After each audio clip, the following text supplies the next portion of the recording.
Amantes de lo desconocido, muy buenas noches, sean bienvenidos a un capítulo más de Miedos Nocturnos, un camino sin retorno hacia el mundo de lo desconocido.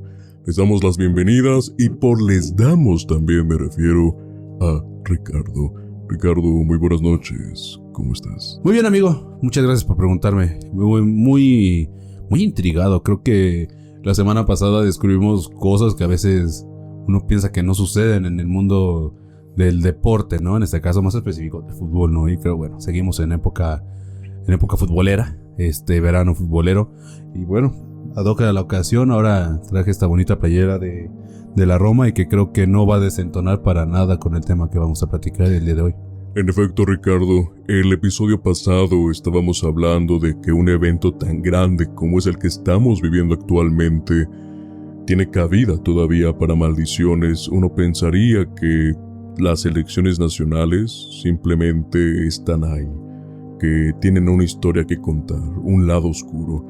Pero los equipos que tienen más años, fundaciones, no sé, un ejemplo claro, ¿no? Tal vez lo vamos a hablar después con el equipo de Tijuana, el dueño, cuántas cábalas, cuántas restricciones tiene sobre cómo manejar el equipo para que le siga yendo bien en base a sus creencias.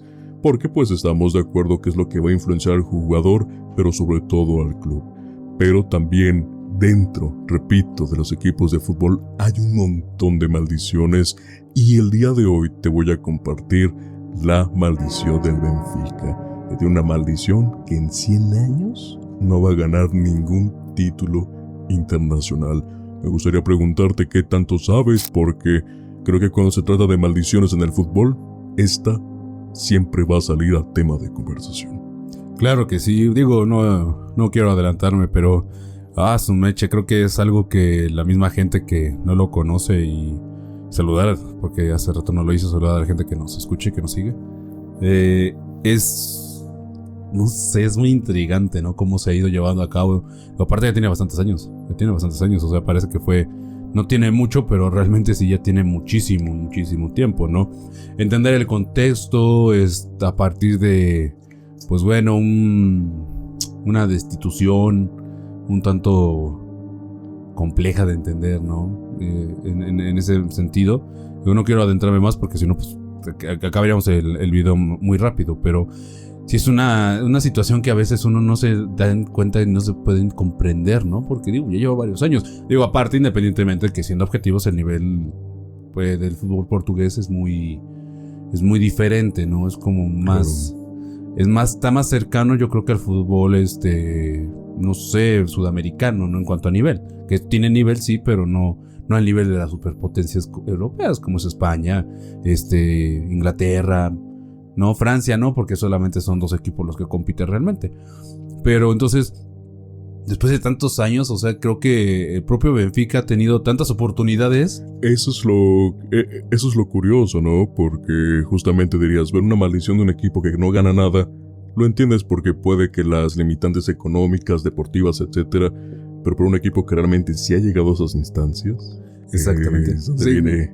Es como que qué tan salado tienes que estar para que no te funcione. Justamente. Entonces, yo creo que por eso digo, es una maldición muy extraña. Es una maldición muy extraña porque a día de hoy sigue cumpliéndose cabalmente. Cabalmente se sigue cumpliendo. Entonces, y todavía le queda un buen rato. Entonces, no quisiera yo avanzar más, pero creo que vamos a entender esta historia, este contexto, y creo que al final, pues, las conclusiones que podamos llegar a sacar, todas van a ser hipotéticas en muchos aspectos, porque no tenemos la veracidad de cómo afecta a un entorno como lo es un gran club importante en su país como el Benfica. Entonces, sin más, amigo, me gustaría conocer esta historia contigo junto con la gente.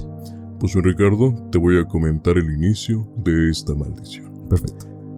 Si existe una maldición dentro del fútbol que ha logrado sobrevivir más de medio siglo, atravesar generaciones de aficionados y seguir siendo mencionada cada vez que un equipo salta al campo para disputar una final europea, esa es la llamada maldición de Bela Goodman.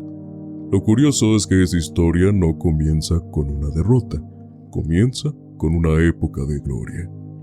Para entender por qué millones de personas siguen hablando de esta supuesta maldición, hay que regresar a finales de los años 50, cuando el fútbol europeo estaba dominado por gigantes como el Real Madrid y parecía imposible que un club portugués pudiera sentarse en la misma mesa que los reyes del continente. Fue entonces cuando apareció un hombre llamado Bela Goodman. Goodman había nacido en Hungría y era uno de esos personajes que parecen haber vivido varias vidas. Había sido futbolista, sobreviviente de la Segunda Guerra Mundial, viajero incansable y entrenador en distintos países. Era conocido por su fuerte carácter, su confianza casi ilimitada y una filosofía muy particular. Rara vez permanecía demasiado tiempo en un mismo club. De hecho, tiene una frase célebre que decía que para el tercer año de un entrenador en un equipo, el mensaje comenzaba a desgastarse. Por eso acostumbraba a marcharse antes de que eso ocurriera. Cuando llegó al Benfica en 1959, encontró una institución importante dentro de Portugal, pero lejos de ser el gigante europeo que sería recordado posteriormente. Goodman revolucionó al equipo, introdujo nuevas ideas tácticas, reorganizó la plantilla y ayudó a consolidar a jóvenes talentos que terminarían convirtiéndose en leyendas. Entre ellos se encontraba un joven mozambiqueño llamado Eusebio, quien años después sería considerado una de las mejores futbolistas de todos los tiempos. Los resultados obviamente fueron inmediatos. En 1961 el Benfica conquistó la Copa de Europa derrotando al poderoso Barcelona. Para muchos fue una sorpresa. Para Goodman, simplemente era la confirmación de que su proyecto funcionaba. Pero lo verdaderamente impresionante ocurrió un año después. En la final de 1962, el Benfica enfrentó al Real Madrid de Alfredo Di Stéfano y Ferenc Puskás, un equipo que había ganado las primeras 5 Copas de Europa de la historia. Era el equivalente a desafiar a una dinastía. Y el Benfica ganó. Lo hizo además en un partido espectacular que terminó 5-3. Aquel triunfo convirtió al club portugués en bicampeón de Europa y colocó a Goodman en la cima del fútbol mundial. Hasta ese momento, todo pareció una historia de éxito. Bien, Ricardo, antes de poder continuar con esta historia, creo que estamos hablando de una época en donde varios equipos obviamente están haciendo historia y por eso se les llama grandes, ¿no? En su momento tal vez muchos no lo recordarán porque hoy en día en la liga italiana, por ejemplo, el Milan, el Inter de Milán, la Juventus, los consideran como equipos grandes, pero también hay equipos históricos que tuvieron su momento de grandeza, como el Torino, que en los 70s, tal cual, también era un equipo competitivo y que hasta la fecha se le sigue recordando por una generación muy específica, ¿no? Bueno, en la Liga Española siempre hemos tenido Barcelona, Real Madrid, Atlético de Madrid, que siempre han sido los que están pues en las tablas altas. En Francia actualmente 2 equipos, pero antes hablábamos de un Marsella, de un Lyon, ¿no? Entonces, no sé, en la liga holandesa, Ajax, PSV, el Feyenoord, etcétera, ¿no? Pero creo que el Benfica por algo se ganó ese mote de grande, no solamente a nivel local, en este caso en Portugal, sino que también a nivel europeo, porque por haber ganado un doblete europeo y sobre todo al Real Madrid de 2 leyendas del equipo y que hicieron también grande esa institución, no estamos hablando de suerte, estamos hablando de la mano de Bela Goodman. Sí, creo que hay algo bien importante en esta historia que hay que relatar y que hay que considerar. Algo que tú mencionas y que es bien importante, el fútbol que se llevaba a cabo en ese tiempo pues era un poquito diferente al que conocemos ahora, ¿no? Era un poquito menos dinámico y bueno, el punto de la táctica era muy importante todo el tiempo. Digo, hoy en día lo sigue siendo, pero era más un contacto físico, ¿no? Sí, creo que en ese momento cuando no dependías de individualidades futbolísticas, creo que el tema del grupo, cuando las tácticas era la base de todo equipo de fútbol. Sí, de hecho, y también toma en cuenta que, o sea, a ver, creo que un entrenador de este calibre, que realmente pudo revolucionar a un equipo que pues no tenía el ojo público en Europa, y que lo terminó teniendo al final de 2 años, o sea, le cambió el rostro por completo en 2 años a su equipo y dices, wow, ¿no? O sea, es impactante el trabajo que pudo haber hecho Bela Goodman, ¿no? Que creo que dentro de esos parámetros, pues, tiene que ser considerado el mejor técnico de su historia del Benfica. Sí, no, creo que después de esa época de gloria, si bien el Benfica ha sido bicampeón, tricampeón de la Liga Portuguesa, etcétera, pero no ha destacado más allá de que su mejor época, al parecer. Exactamente, ¿no? Y aparte, mencionas algo bien importante, o sea, no se enfrentó contra pequeños monstruos, o sea, la verdad fueron unos gigantes europeos grandísimos. Entonces, yo creo que esta historia como la de Benfica, pues es muy similar como lo fue el Porto en su momento, en los 2000, ¿no? 2002 creo que fue con Mourinho. Con Mourinho, con Mourinho. Entonces, es como estas historias que dices, ¿cómo es que van a llegar hasta aquí, no? Digo, hoy en día es bien difícil que pensemos en un Inter, en un Milan, en un Benfica, en un Porto, ¿no? Pero en esos años creo que cuando más parecía imposible, aparecía un posible. O sea, alguien que levantaba la mano y decía, hey, estoy aquí, puedo sobreponerme a todos, ¿no? Que fue apenas lo que pasó. Ahora no hubo ni un equipo español en la final otra vez. Sí, nuevamente, te estaba hablando de que también va por épocas esta garantía de competitividad dentro del fútbol europeo. Sí, exactamente. Entonces, como es tan volátil el fútbol, yo siempre he dicho, el fútbol es muy bipolar. Es muy bipolar. Tiene muchos claros, pero también tiene muchas sombras. Entonces, creo que esos oscuros que le dan es este mimetismo, ¿no? De que puedes estar en la gloria un día y cuando ves ya no estás tocando el cielo. ¿Sí? Sí, y acabas de mencionar algo muy importante, y también Bela Goodman se muy adelantado a su época, porque mencionó algo bastante importante, que es después de 3 años, tal vez la motivación, tal vez las palabras, tal vez lo que te estoy mencionando, pues se va a desgastar. Sí. Nada es eterno, y es cierto, cuando un equipo de fútbol tal vez ya empieza a tener problemas internos y ya se están exponiendo en la cancha, es una rotación interminable. Si bien que si hay entrenadores que han permanecido en equipos mucho tiempo, como en este caso del Cholo Simeone, que si bien los primeros 3 años Europa League, Liga, etcétera, pero después hubo una sequía de llegar a instancias finales y todavía competir dentro de la Liga Española, que repito, estás con otros 2 gigantes, no grandes, gigantes. Entonces, obviamente estamos de acuerdo que tal vez o actualmente, ¿no? Tú que le vas al Club América con Jardín, también como 3 años, ¿no? O sea, es muy curioso cómo el fútbol es tan volátil que justamente, independientemente de las lesiones, de los jugadores que se van, de las personas que te quitan, pero que todavía hay muchas cosas por qué hacer, no se cumplen, pero 3 años al parecer sí es una fecha importante. Ahorita con Pep Guardiola también, que ya se va del City, que ya después de la primera Champions empezó el declive de todo eso. Entonces es muy importante, y creo que un adelantado a su época también Bela Goodman. Sí, aparte es que hay que tomar en cuenta, era una persona muy disciplinada, o sea, muy frío también. Sí, o sea, pues estuvo en la Segunda Guerra. Sí, o sea, no es para menos. No es para menos, y creo que el propio hecho de que esa forma de ser estricto lo llevó a su propio campo de entrenamiento. Y creo que hay que entender algo, ¿no? O sea, a pesar de que es un deporte y a pesar de que es un juego, entre comillas, pues es una profesión ya en estos niveles. Y tiene algo de razón, o sea, creo que él mismo entendió que esa misma forma de ser estricto no la entiende el jugador todo el tiempo. Va a llegar un punto en el que se va a hartar con su entrenador.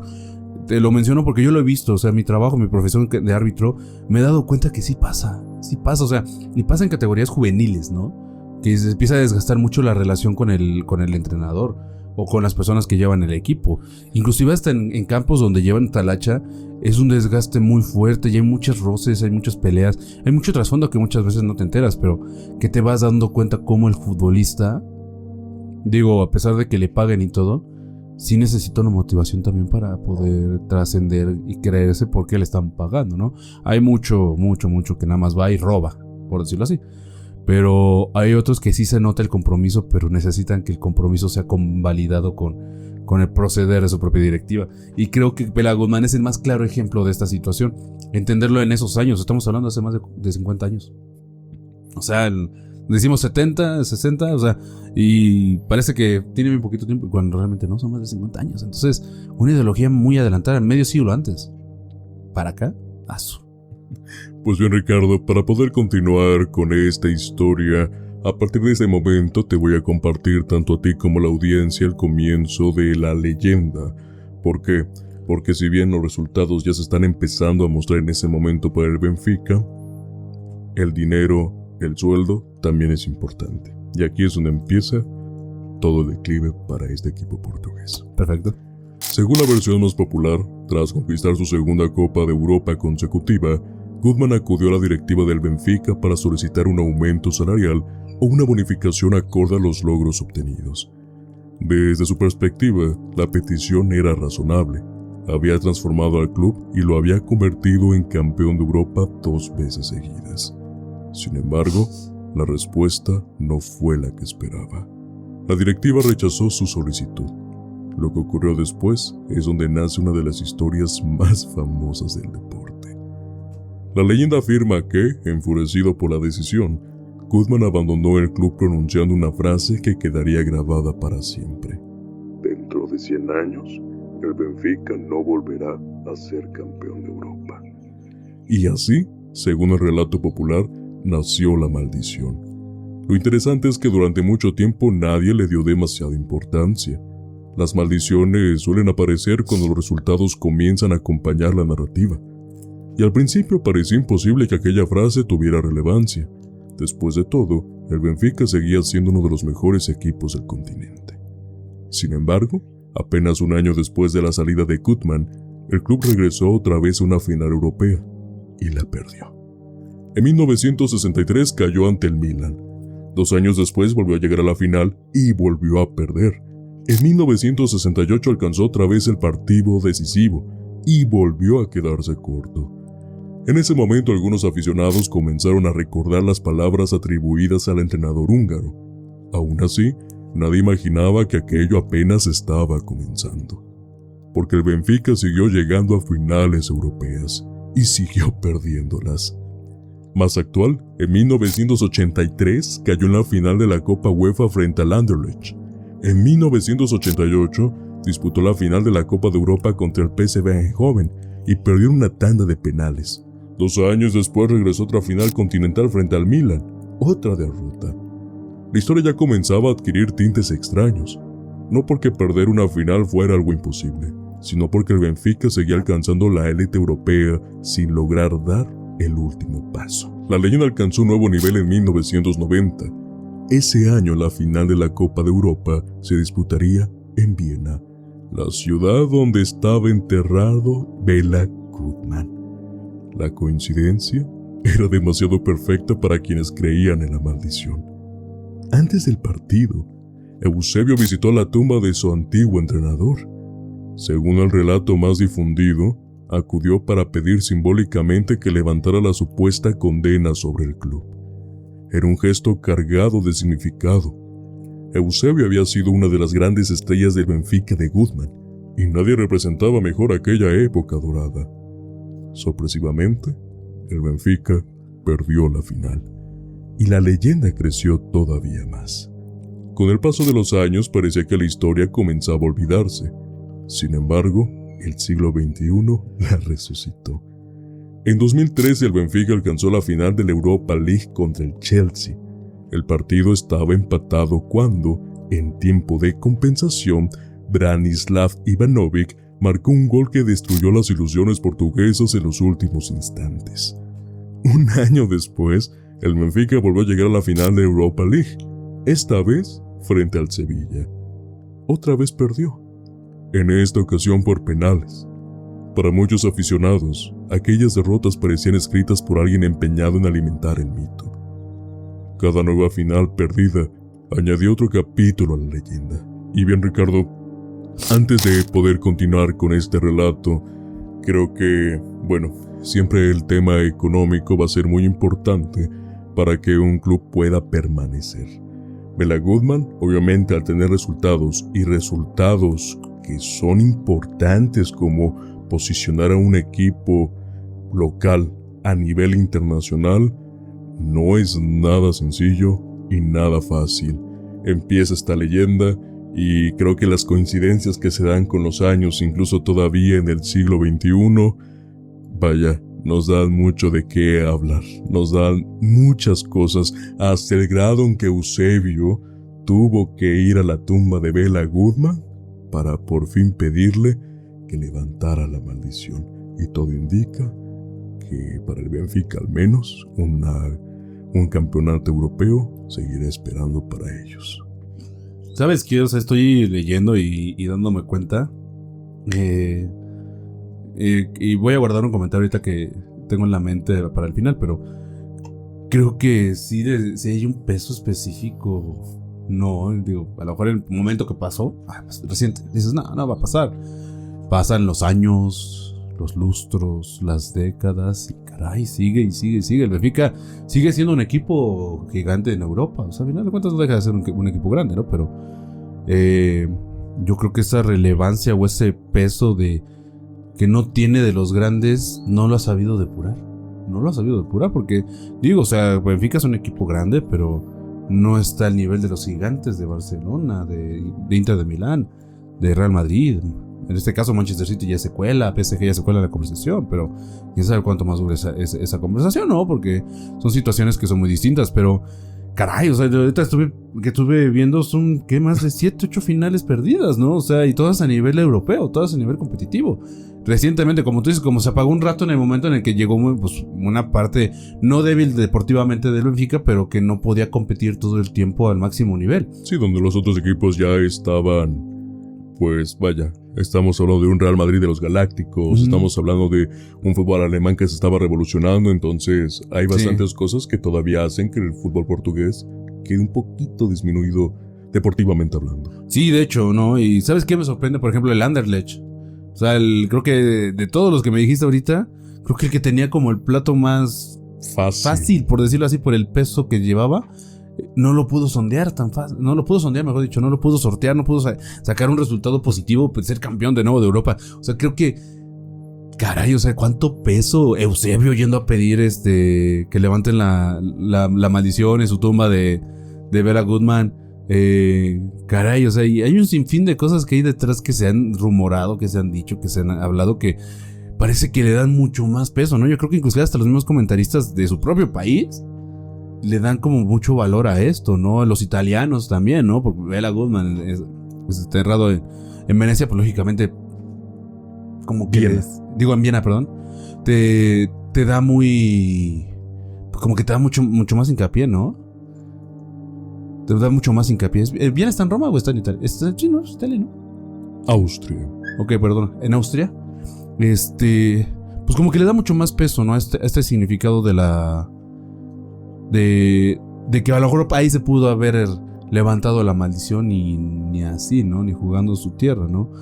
Creo que el peso específico de los años y de las malas decisiones viene muy de la mano, ¿no? Creo que el karma sí existe en muchos aspectos, ¿no? Y por ejemplo, lo que platicamos al principio de su historia de Bela, creo que pues sí necesitaba una gratificación mucho más importante, ¿no? Que solamente ser el campeón de Europa. Y creo que el propio club que se lo limitó y pues, no tenía un mal equipo. O sea, y también teniendo la percepción de los patrocinadores, de todo esto, pues le terminó pasando factura. Uno pensaría que le pasaría factura, no sé, unos 10, 15, 20 años, pero ya 60 años, ya estamos hablando de ligas mayores. Y todo indica que aparentemente la maldición va a continuar porque, bueno, ahorita, por ejemplo, el bicampeón local en Portugal fue Sporting. Son los que están compitiendo ahorita a nivel internacional por parte de Portugal. Y bueno, también tras algunas actualizaciones dentro del fútbol internacional, con un nuevo estilo de competencia, hace aún más complicado que ahora un equipo te pueda jugar jornada tras jornada con equipos incluso más competitivos que tú. Y si bien diste un comentario al principio, tal vez quitando un poquito el tema de la maldición, bueno, hablamos por ejemplo del Sevilla, que la Europa League siempre va a ser tal cual su competición favorita, ¿no? Hablamos de un Sevilla que siempre en esa copa le va fantástico, sea cual sea el director técnico. Pero dice un comentario al principio que fue que si bien la competencia en Europa para Portugal es importante, no está al nivel de otras ligas jornada tras jornada. De hecho, me acuerdo de un comentario de Antonio Briceño, que estuvo jugando por un tiempo en Portugal, que muchas veces los equipos, obviamente, pues saben que es muy complicado poder clasificarse ante rivales tan fuertes como los mismos de siempre, ¿no? Sporting, Benfica, Porto, Braga, que por ahí más o menos de repente empieza a competir, pero que la modalidad al menos de Portugal es de posicionar al jugador para poder venderlo a un buen precio, y ese es el estilo también del fútbol portugués, ¿no? Sí. Al igual como, tal vez es un poco diferente al de la holandesa, que es más de desarrollo y después vender. Aquí tenemos al jugador, lo vendemos a un precio totalmente diferente. Creo que el ejemplo más directo que te puedo dar es de Darwin Núñez, que estuvo en el Benfica y después saltó a Liverpool, no fue lo que esperaba y ahorita está en Arabia. Pero lo vende a un precio increíblemente grande porque es su forma de seguir siendo un equipo grande, ¿no? Económicamente hablando. Sí. Es como el tema del Dortmund, ¿no? Que tal vez no puede competir porque año tras año siempre está comprando, vendiendo, comprando, vendiendo, comprando, vendiendo. Y eso estilo es, cada equipo tiene. Entonces yo creo que con estos cambios y siendo tal vez una liga tanto de desarrollo, pero también de venta, es muy complicado que mantengas una plantilla de calidad que te compita, ¿no? Más allá tal vez de una maldición, más bien es el estilo de administrar al equipo. ¿Sabes qué? Yo creo que también esa es la parte bien importante, ¿no? O sea, creo que el modelo de negocio que hoy se aplica hoy en día está dirigido a un mercado muy distinto. No quisiera como ponerlo en la mesa tan fuerte, pero es cierto. O sea, hay ciertas ligas europeas que se dedican más a comprar y vender, o como tú dices, a formar para mantener un modelo de negocio. Digo, a fin de cuentas el fútbol es un negocio. No deja de ser un negocio el fútbol a esos niveles. Pero pues creo que es un modelo que por ejemplo también merma a los propios equipos, ¿no? Digo, creo que si lo vemos de manera más objetiva y dejando de lado la leyenda, puede ser también por ahí el hecho de que por eso mismo Benfica no puede competir, porque tienes jugadores competitivos, pero tu mayor necesidad ya no es llegar a ganar una Liga de Campeones, que pues te da un cierto prestigio. Tu prioridad ahora es mantener un cierto modelo base de negocios para ser autosustentable. Justo. Y aparte seguir teniendo esa captación internacional, ¿no? De que, ok, no te garantizo que puedas ganar una Copa del Mundo conmigo, una Champions, pero te puedo garantizar que te posicionen, que te llegues a posicionar en otro equipo de mayor envergadura, a mí me dejas ganancias, te vas con un mejor salario que el que tienes acá, y el beneficio es mutuo, ¿no? Entonces, esto es como dijeron en el mercado. O sea, ya saben que hay miles de puestos, pero ya saben cuál es el puesto que trae el jitomate más fresco, todo esto, ¿no? Entonces, lo mismo pasa con ese tipo de clubes, ¿no? Y creo que pusiste los ejemplos más claros de todo esto, cómo hay dualidades, ¿no? En Portugal no hay dualidades. Porto funciona así, Sporting funciona así, Braga funciona así, Benfica funciona así. ¿Y qué dualidad hay, por ejemplo, en el fútbol alemán? Que el Bayern es comprador. Comprador, o sea, ¿no? Y la dualidad que es el que le compite más directamente casi todo el tiempo, junto con el Borussia Mönchengladbach, y recientemente el Red Bull Salzburgo y también Leverkusen, que su modelo es más es un foco, es una liga competitiva y de aquí te puedo impulsar y me dejas ganancias, ¿no? O sea, sí tienen buenas ganancias ellos, pero creo que esto mismo, o sea, si este modelo lo viéramos en todos los equipos en los que no han podido ser campeones de Champions, o sea, ni una sola vez o repetir un campeonato, es porque este modelo ya abarca mucho. Entonces, si lo vemos de manera más objetiva, no es que haya realmente una maldición, realmente cambia la forma de ver el fútbol de manera administrativa. Justamente lo acabas de dar en el punto y me acabas de hacer recordar aquel pase a la final entre el Tottenham y el Ajax, que justamente la liga holandesa siendo una liga de desarrollo, y el Ajax pues tiene esta popularidad de buscar equipos jóvenes en todo el mundo, jugadores jóvenes en todo el mundo, consolidarlos, después venderlos. El Ajax no volvió a esas instancias justamente porque todo el plantel fue vendido a muchos equipos, sí, ¿no? A equipos que justamente ahora te van a competir tal vez más, pero que al final eso es su estilo administrativo. Lo acabas de mencionar muy bien. Entonces, más hay una maldición. Creo que para algunos equipos es más importante el tema económico Y si se mantiene, y si funciona, es por algo. Sí, de hecho, sí, creo que es una... Yo creo que la mayor maldición que tienen muchos equipos es esa. Es el dinero. Sí, realmente, o sea, la prestación económica creo que es lo que más los tiene atados a ese modelo, ¿no? Porque podríamos, o sea, hay que rescatar ahorita sí la leyenda como tal.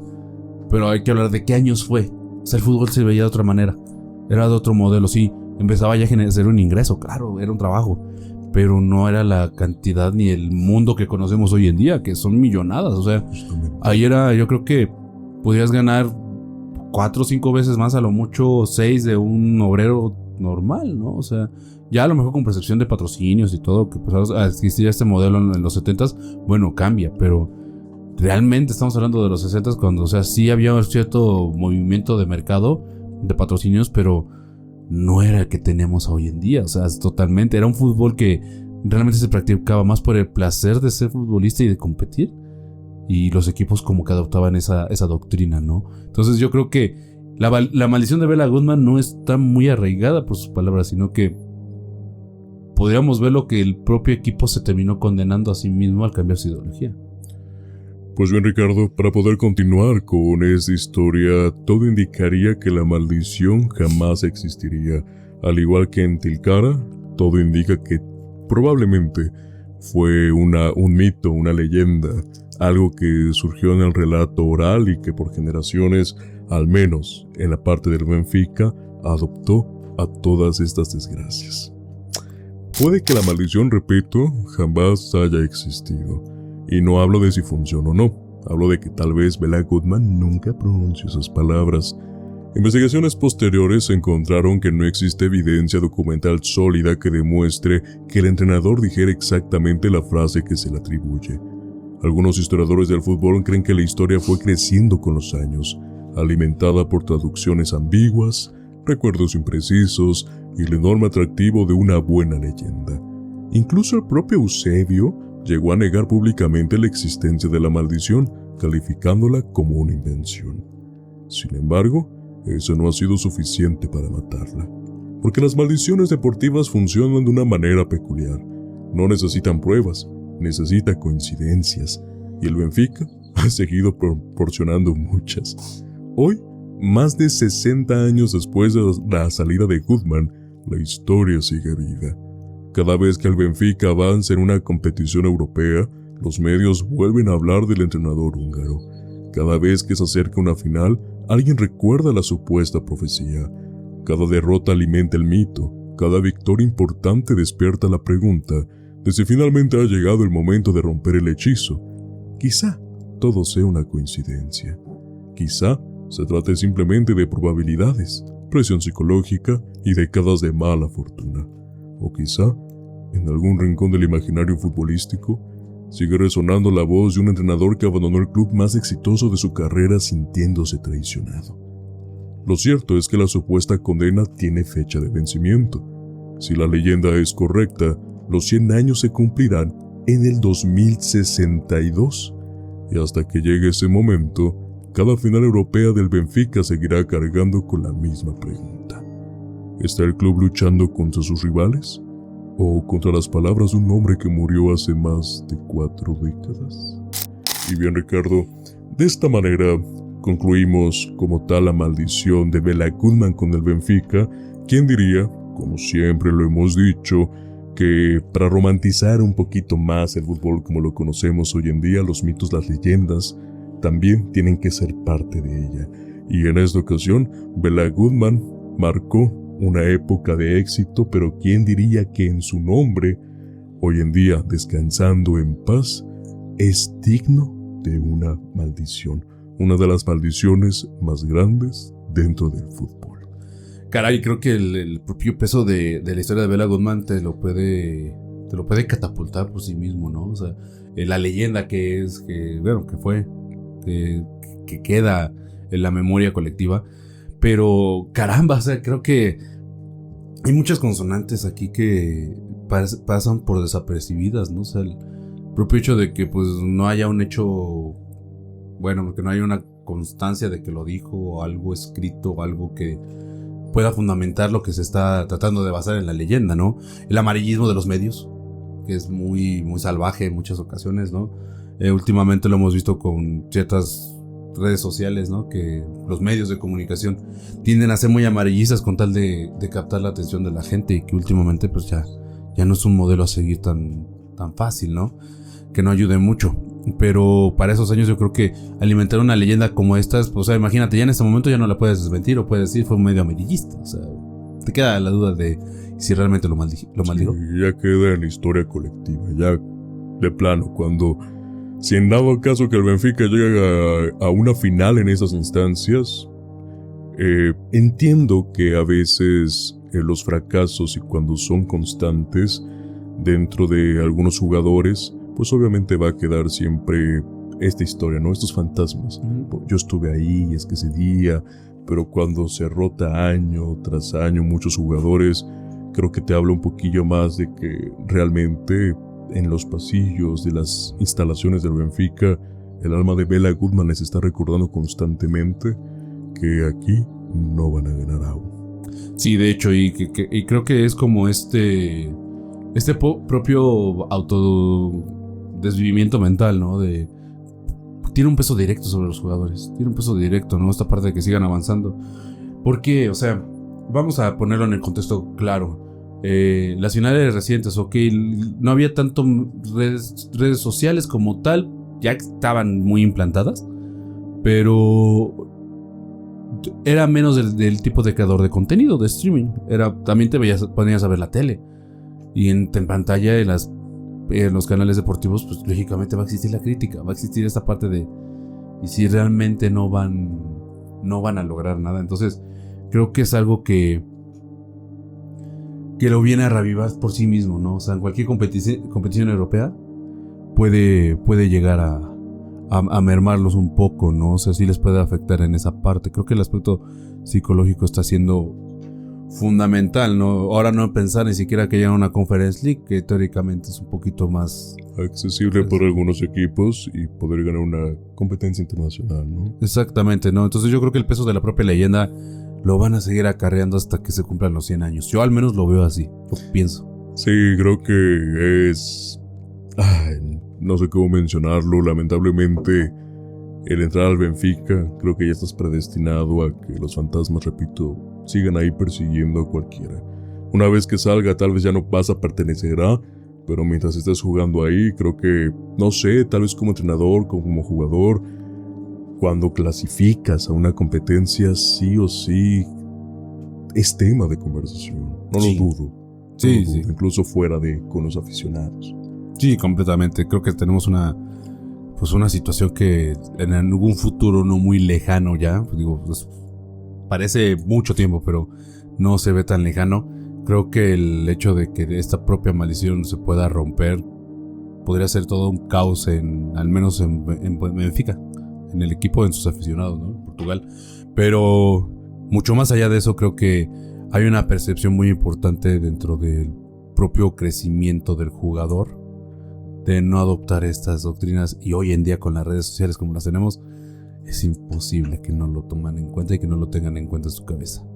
Pues bien, Ricardo, esta fue la historia de Bela Goodman y la maldición, la supuesta maldición que aterrizó en el Benfica con 100 años de, repito, no ser campeones europeos, 2062 y unos 40 años aproximadamente para que llegue un título europeo. ¿Qué te pareció este episodio? Ay, fantástico, me encantó, que es algo que digo, caray, o sea, pensé que todavía tienen que pasar 36 años para que se pueda romper esta maldición.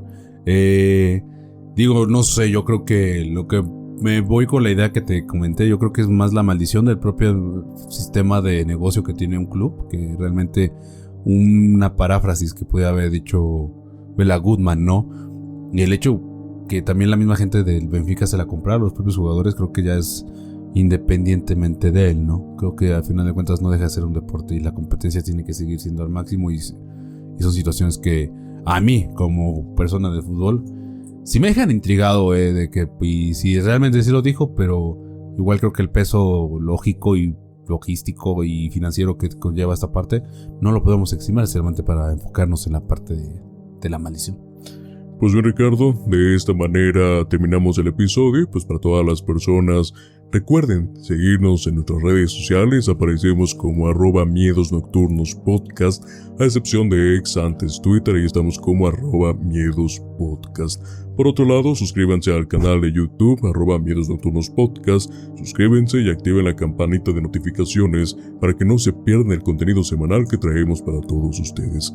Finalmente, también estamos en Spotify para que nos puedan seguir, escuchen los capítulos y califíquenos con las estrellas que ustedes creen que este proyecto se merece.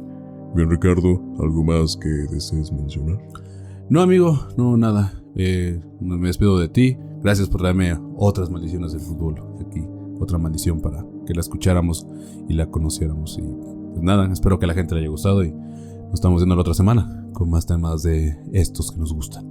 Pues bien, Ricardo, sin nada más que mencionar, te deseo una muy buena noche.